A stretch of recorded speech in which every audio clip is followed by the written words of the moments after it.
This week we're looking at classic French patisserie. Mouth-watering Mille-Feuille, choux parisien and éclairs are the staple of this renowned form of baking, but they're the hardest recipes to master. Eric meets the bake club who tackle a French classic. It's a recipe that really should go down well. To all the tarts, that's my favourite one. I'm seriously impressed. The quick bake today is a twist on a cake that appears in every patisserie in France. It's a chocolate and blackberry Mille-Feuille.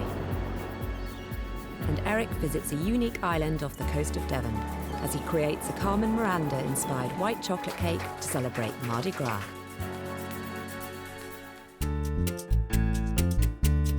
Okay, so 375 grams of butter.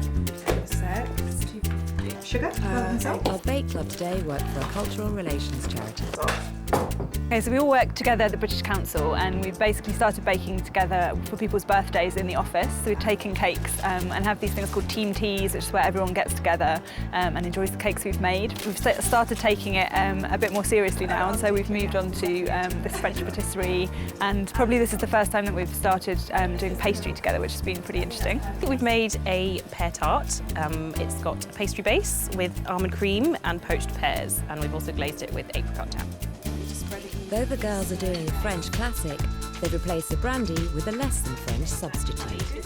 So we've only got whiskey instead of brandy for the almond cream. Yes. Whiskey and almonds. Whiskey and pears, that well-known combination. Classic combination. But I tried to do it in grams, but then I couldn't divide 165 by 2 as easily as I could divide 6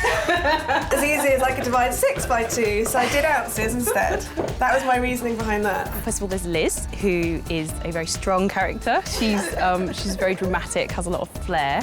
Likes to be quite experimental in the kitchen. Susie's a lot calmer. I think she's just very good at sort of keeping the peace, although sometimes there's a bit of tension because of the boss and managee relationship that her and Liz have. Is that 3 ounces?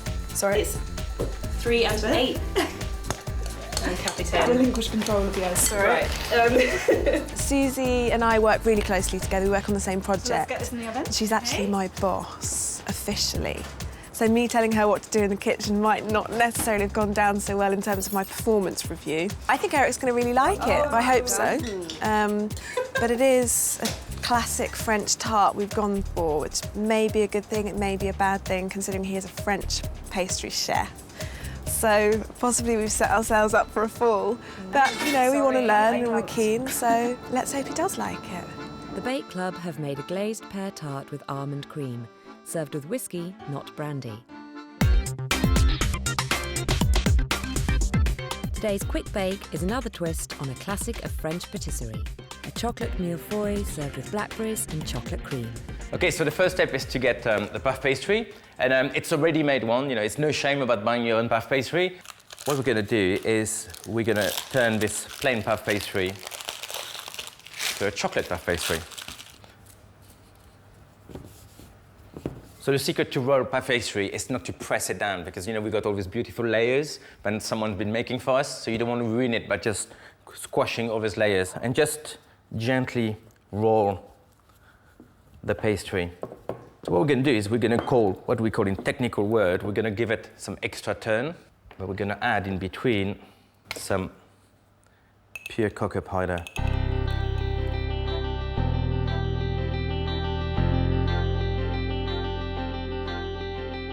On each turn, sprinkle the cocoa and gently roll into the buttery puff pastry.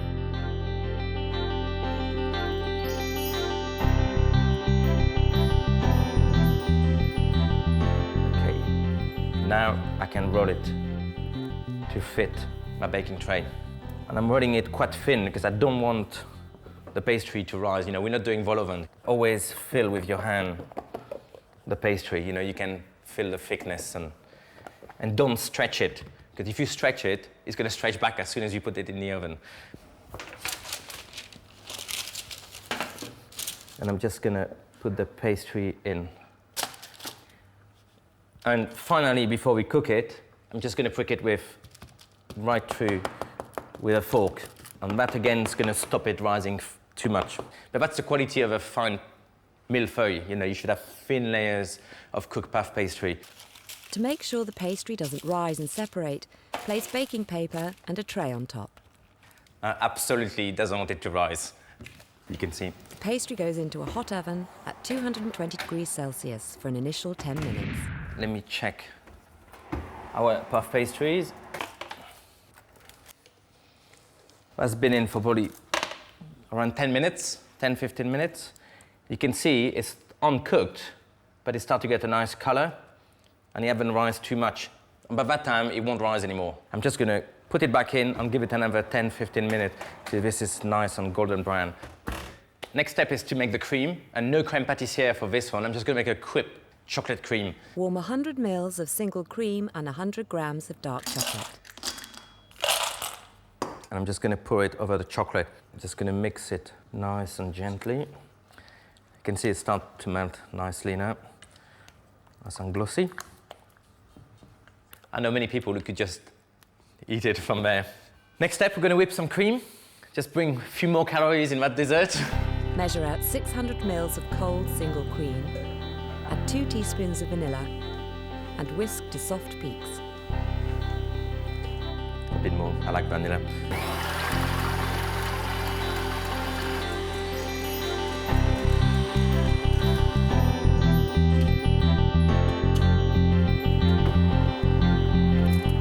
Okay, so that's ready. I know it looked darker, but remember you get cocoa powder inside, so that's the chocolate. I'm just gonna cut some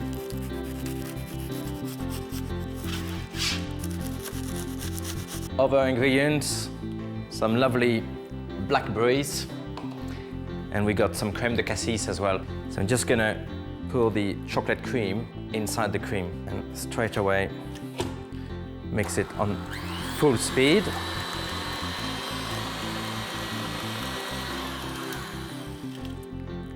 I'm gonna add 2 tablespoons of crème de cassis, but it's just gonna really boost the flavors. So we're just gonna give it another mix.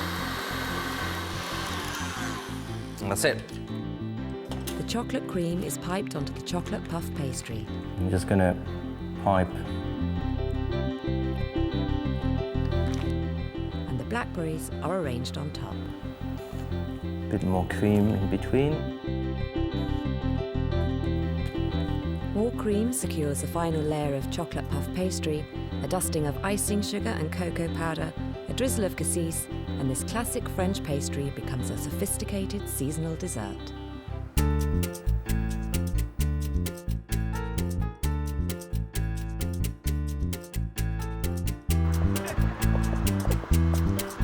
Our bake club have arrived at Eric's.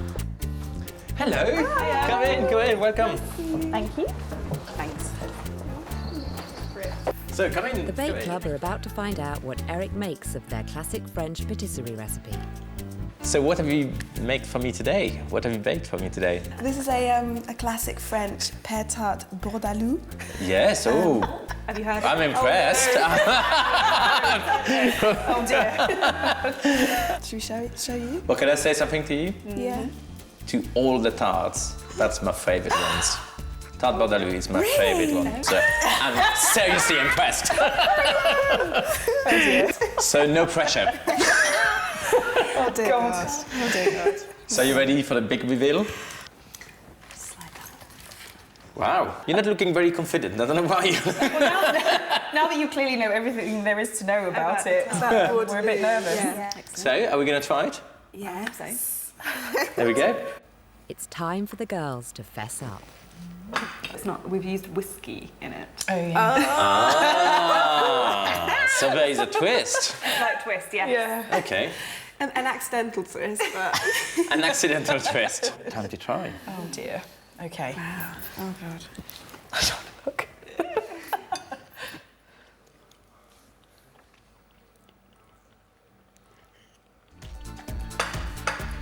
Right, are you ready for my little constructive comment? Oh, yeah. Go on, then. Yeah. I love the presentation, and I love the way you used a ceramic dish. Unfortunately, with ceramic dish, it's a nightmare to cook. Okay. A proper tart, anything inside. And your tart, it's very undercooked. Yeah. I think the only part who is properly cooked, it's the age of the outside, pastries. yeah. Are you ready for to give you numbers? Hold the hands. I've got no expectations now. And here we go. Is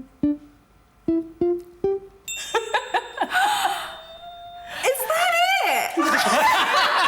I think that's pretty reasonable. The Bake Club are feeling quite deflated after their undercooked pastry failed to impress. Let's see if things improve later on, when they create a classic French masterpiece. This week's event takes place on the Devonshire coast, in the beautiful setting of Pear Island. To get there, you need to take an unusual mode of transport, a sea tractor. The island is famous for its connection with Agatha Christie, who lived and wrote here, and even used it as a setting for one of her novels. Eric had his wedding on the island, and the hotel's owner is an old friend, Deborah Clark. Oh, lovely to see you. Nice to be back. Welcome back to Pear Island. She has commissioned him to create something extra special for a big event. This is your challenge, my darling. Tonight, we have Mardi Gras at the Pilchard Inn. And I know you love the Pilchard, so I thought you might be able to come up with some creative ideas about it. Now, how do I make a beautiful French patisserie kind of statement in a Mardi Gras kind of way? Wow. Well, you're going to have to sell it to me a bit more. We've got live music. We've got our trad jazz band. The guests probably will dress up. This being Pear Island, you know, you can't really go wrong with a bit of dressing up. So we're going to have to draw on Pear Island a little bit and get the sort of the 1930s feel going. How are we going to make that work in the Mardi Gras kind of way? So we're thinking about more like a big wow factor cake, just to impress everybody. I think something really quite stormingly wow. Okay, so we're going to have to think about that. With the Mardi Gras celebrations fast approaching, Eric takes some time to draw inspiration from the Art Deco architecture and the beautiful Devonshire coastline. Heading into the kitchen, Eric sets to work on his 1930s themed Mardi Gras creation. He's made a lemon sponge and whips cream with which he layers the cake, and then decorates with white modelling chocolate in the style of a 1930s Carmen Miranda fruit hat. He tops it off with a selection of exotic fruit, finally adding almond brittle and a sprinkle of edible glitter.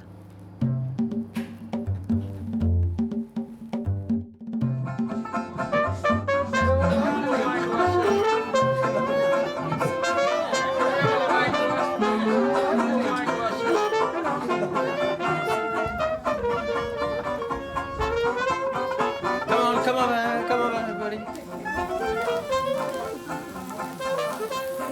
Right, happy Mardi Gras, everybody. Cheers, cheers, cheers, cheers, cheers.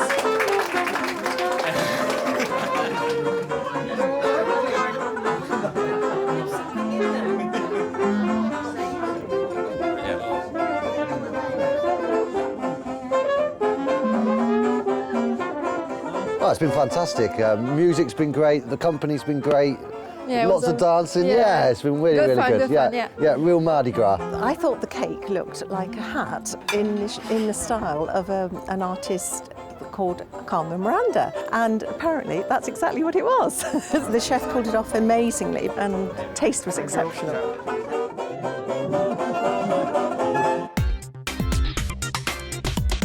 It's time for the British Council bakers to redeem themselves in the Bake Club Masterclass.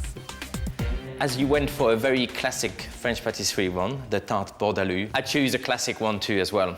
It's called Gâteau Opéra. It's a layered cake based on a Joconde sponge, with like a sponge with ground almond, and it's layered with dark chocolate and coffee buttercream.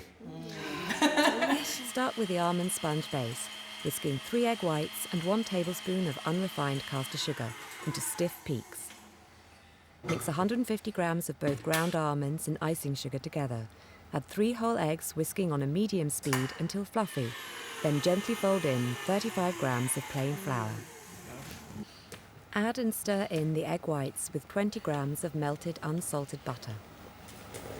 And now we're just gonna fold that in again.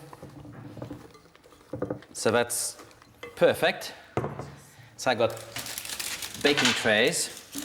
So a bit of mixture on a tray. It's a good tip.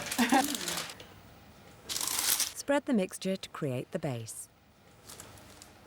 So you try to be as even on level as possible. Okay, so that's ready. So very hot oven, 220, and less than between 7 and 10 minutes it will take. So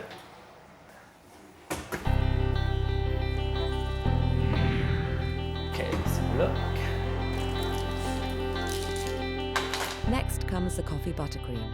Add 200 grams of sugar to 30 ml of water and reduce on the stove into a syrup. Then add a half teaspoon of vanilla extract.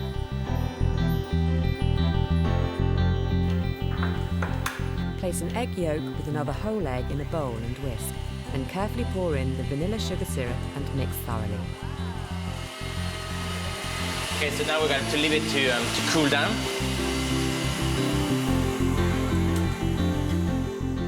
And now 200 grams of unsalted butter, so we're going to add that at slow speed.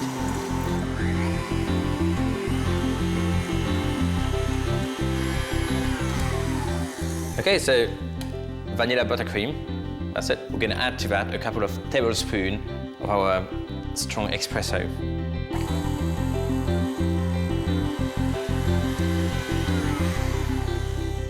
Nice and creamy. I was hoping we were going to be able to do that. Yay! That's not your lazy buttercream. That's nice. It's worth the effort. So we're going to keep that aside, and the next stage is making the ganache. Gently heat some milk and double cream and weigh out 250 grams of dark chocolate. When the cream and milk mixture is heated, pour over the chocolate through a sieve. Stir together until it has a smooth and glossy consistency. Then add 35 grams of softened, unsalted butter. Okay, so the butter is completely incorporated now. It's nice and smooth and glossy. So we're just going to leave it to cool down. Time for the girls to create their own gâteau opera. They start by cutting the layers of sponge.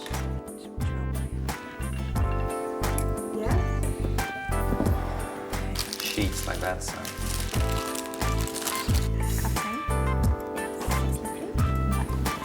Okay.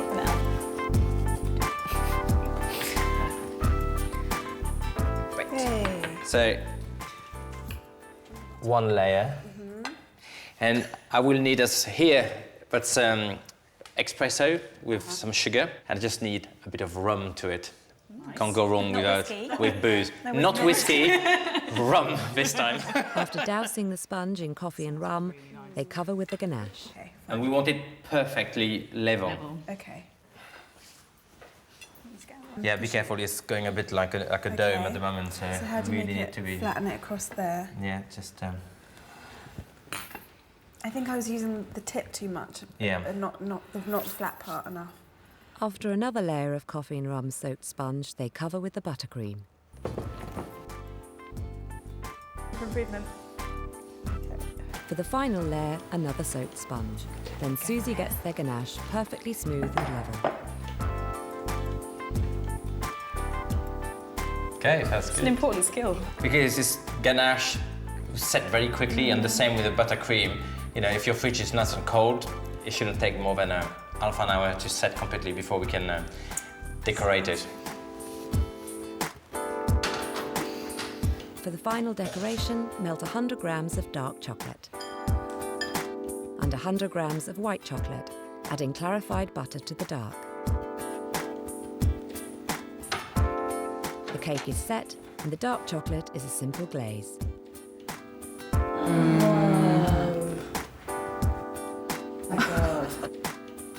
And we're just gonna leave it to set here. Okay. A simple decoration, opera written on the top. That's it. That's the way the cake's been decorated since 1930s. Baking paper is cut to create a paper cornet, which is filled with melted white chocolate. Just gonna slightly warm up the ring, and then here we go. Moment of truth. Oh, wow. That's pretty good. Okay, I'm sorry if I ruin it. It's all right, we'll just never speak to you again. For their final performance, the Bake Club decorate the opera cake. Oh, that's so rubbish!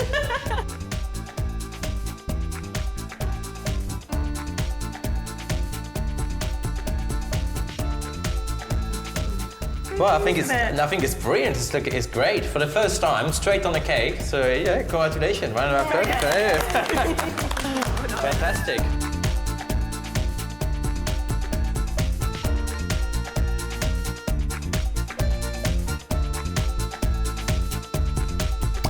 I can't wait to try it. So who would have thought the British Council and French classic together? Yes. So cheers. Cheers. Cheers.